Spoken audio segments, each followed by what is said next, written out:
Welcome to SUPRS Live. This is the Supermodified Ultimate Pavement Racing Series on the SUPRS Broadcasting Network, and tonight we have got a big one. It's the SUPRS 12th Annual All-Star Classic 200 at Star Speedway. Welcome to the broadcast, everybody. I'm your host, Bob Gagwer, and we're going to be joined by a special guest here tonight. Tom Netishen of the Northeast Motorsports Museum will be joining us to talk about real supermodified racing, as well as racing in New England, and how that museum out there in Loudon really supports that and keeps alive the histories and the traditions of New England motorsports. But before we get to that, we want to give you a quick primer on what to expect here tonight in this 200 lap Icings on Top Triple Crown of Super Modified Sim Racing event at Star Speedway. Star Speedway in Epping, New Hampshire, originally called the Brickyard, on the site of a brickyard at one time. And I know we all know that the Indianapolis Motor Speedway is the Brickyard, but Star held that title for a little while as well. Tom will talk about that just a little bit. But tonight, quarter mile, wide track, and it is a 200 lap race to the finish, modeled after the Real Star Classic, which Tom will be talking about as well. We're putting this on here tonight as leg one of the Icings on Top Triple Crown of Super Modified Sim Racing. There's only been 4 drivers in Super's 18-year history to have won the Triple Crown of Super Modified Sim Racing. And tonight, we've got 3 of those drivers locked in to the top 8 and ready to try it again. Time trials here tonight. Dave O, your 2020 winner of the race, your fastest qualifier. Brad Keys, your defending winner, second quick. Rapid Ryan Clunan, no surprise in the top 3. And then it was Keith put one on you, Powell, a former winner of this race, and then Anthony Corsiniti in the top 5. The Elite 8 were locked in for the into the race and redrew for the feature lineup. Everybody else went to a B main. The winner of that, Steven Vincent, will start 9th here tonight. Looking back to last week, real quick, we finished up a break, but before that we had our Florida Speed Weeks, and Brad Keyser came out of that as the champion of the Florida Speed Weeks. It was an exciting event. You could check out all of the race stories as well as videos on supers.net. And that's also where you can go to learn more about real super modified racing. If you go to the fan tab on supers.net, you'll learn about the ultimate short track race car and these cars that race here at the Real Star Speedway in Epping, New Hampshire. So make sure you visit supers.net for all your super modified sim racing news, views, and results, as well as real super modified racing throughout the year. We're adding more and more schedules for the real super modified sanctions across the country to our schedule page, so you can see where you can go watch them race here this summer. Well, let's talk now to our special guest, Tom Netishen of the Northeast Motorsports Museum. Welcome back to the broadcast, Tom. It's always a pleasure to have you on and talking about New England racing and racing in the Northeast, especially when it comes to super modifieds at Star Speedway in New Hampshire. You guys located in Loudon, New Hampshire, and we're just glad to have you, Tom. Welcome to the broadcast. Great to be back. Appreciate being here. It was fun last year, and great race, by the way. I stuck around and watched the race, so hopefully this year lives up to the 2020 race.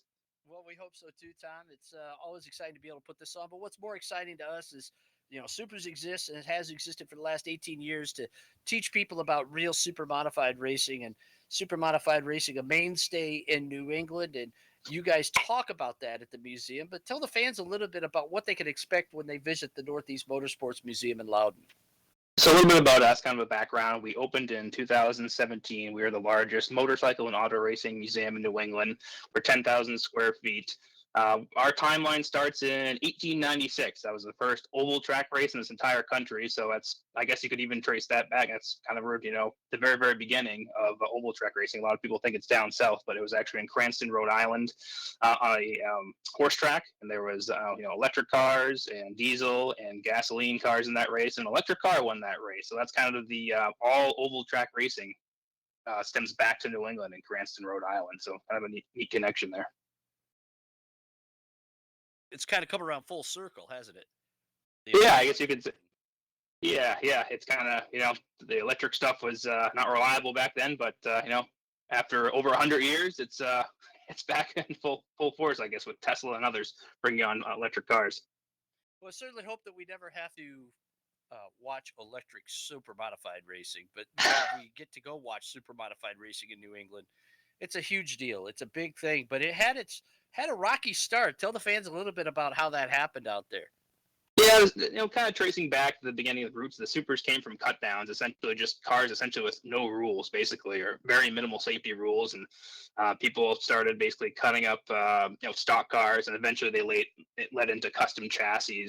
It all started really at the Hudson Speedway, the Pines, and a little bit later on Arundel, which were all promoted by Oscar Ridlin, and there was other tracks that wanted to race the supers, and Oscar said, "No, you got to run my tracks only, or you're basically not going to be allowed to run." And that didn't work out. And there was a protest essentially, and they left. And guys wanted to run at other tracks, and they left. And they actually first went to Lee Speedway. I talked to Bob Bonzer, who was quite the character. A little bit of story on Bob Bonzer when they broke away, and Russ Conway and Ken Smith went to see him for the first time. They had a little bit of some hecklers next door because Bob Bonzer owned a nudist camp. So he was quite the character, and he had a gun, and he was waving those hecklers away and pointing the gun at them. And here's Russ Conway and Charlie Elliott saying, "We're about to do business with this guy and have a race," and he's waving a gun around.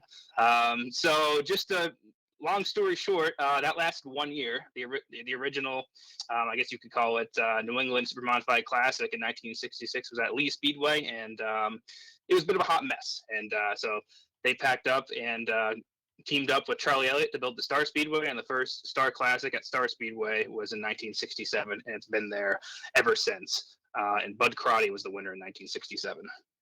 1967 is a long, storied history, part of the real super modified Triple Crown. And the fans can learn about that in that beautiful museum that you have and that wonderful library where they can go and learn and just sit down. It takes more than a day to see everything out there. I know one of our members, Dave O, came up from Connecticut and visited, and several of our other members have been out there and just love especially the super modified parts of it. But there's so much great stuff. And it's been such a great history for you guys, and you've been able to do some cool things. And I think one of the coolest things is the bricks that you can buy and have them engraved. And as a matter of fact, 1987 Star Classic winner Gene Lee Gibson just purchased one of those in memory of his famous father, Todd Gibson. So when you talk absolutely. about the connections to the Brickyard, Todd raced at the Brickyard. The big one in Indianapolis attempted to make the 500. You guys are selling bricks, and they can do it in memoriam. Yeah. We have, a lot of museums have different ways to fundraise. That's one of our ways to commemorate and honor, a loved one or a favorite driver or a team or anyone you want to honor. We have, it's probably a couple hundred bricks there on the wall now. It's getting over my head. So since I've been there, it keeps growing. I just had an order of 14 that just arrived. They're sitting here in the office, and those will be put in shortly. But yeah, it's you can visit the website at just search Northeast Motorsports Museum on Google, and if you're interested in having a commemorative brick put in place, you can order online. Well, or they could just click the link. Our fans and viewers can click the link in our chat and our Twitch chat. Or that, yeah. nemmuseum.com. And we've got it in our chat, folks. So if you want to visit the museum and maybe you want to buy a brick or you want to learn more about how you can go and see the largest motorsports museum in New England, the Northeast Motorsports Museum, make sure that you tell your friends and you go out and check it out. It's on the grounds of the New Hampshire Motor Speedway, and Executive Director Tom Netishen with us in the broadcast here. He'll be sure to show you around. I know, Tom, you enjoy seeing people from all over the country and the world actually come and visit that museum. Yeah, we do get quite a lot of different people. I mean, we've even had people from Germany and Switzerland come in, some travelers through New England. So we have international visitors that come there and all over the United States as well. Well, Tom, it's a pleasure having you on the broadcast. Well, I hope you can stick around a little bit and watch some of the virtual super modified racing here at Star. You've been very involved with your brother Mike Netishen, who is a champion in the 350 super modified division and has raced the big block at the Real Star Speedway. One point, what tip would you give these drivers having been involved with the real race out there at this 200 lapper? It's all about patience. We've run the race, the Real Star Classic. I think 8 times we've run it. It's just you got to pace yourself the first. Let's call it. This is a 200 lapper, so I mean the first 150 laps. It's you really gotta just be there at the end. Well, there we're showing footage on our Twitch videos, our live Twitch stream of the Real Star Classic and the big blocks at Star Speedway. It's exciting racing. We hope all of you that are watching can get out there to see that fantastic quarter-mile speedway in Epping, New Hampshire. It's a whole different ball game of racing, open wheel, 850, 900 horsepower open wheel machines on a quarter-mile bull ring for, well, originally 200 laps, now 125 laps. So we're going to do 200 tonight. But Tom, we can't do that until you tell us one more time, how can fans see one of the greatest museums on the East Coast? I appreciate that. You can go to the website. It's nemsmuseum.com to learn more. We're open throughout the winter on Saturdays, 10 a.m. to 4 p.m. And starting in June, we're open Saturdays and Sundays, 10 a.m. to 4 p.m. We got some extended hours coming up this year, too. Obviously, NASCAR weekend in July. That's the middle of July. We'll be open Wednesday through Sunday. And I don't know if some people do. There is a new quarter-mile dirt track directly behind the museum, which will have midget racing and dirt sprint car racing on it on June 18th and July 15th. So we got some exciting racing, literally 200 feet from our basically back door. So hope to see you coming out to the museum. Check out the museum and check out some short track racing as well. Tom, thanks so much. We're going to get you do the honors to get these drivers ready to go 200 laps at Star Speedway, and we know your good friend Russ Conway would have got a kick out of all of this. So we're going to turn it over to you to let these drivers get ready and tell them where they need to be. Okay, is now the time? Now is the time. All right, drivers to the grid.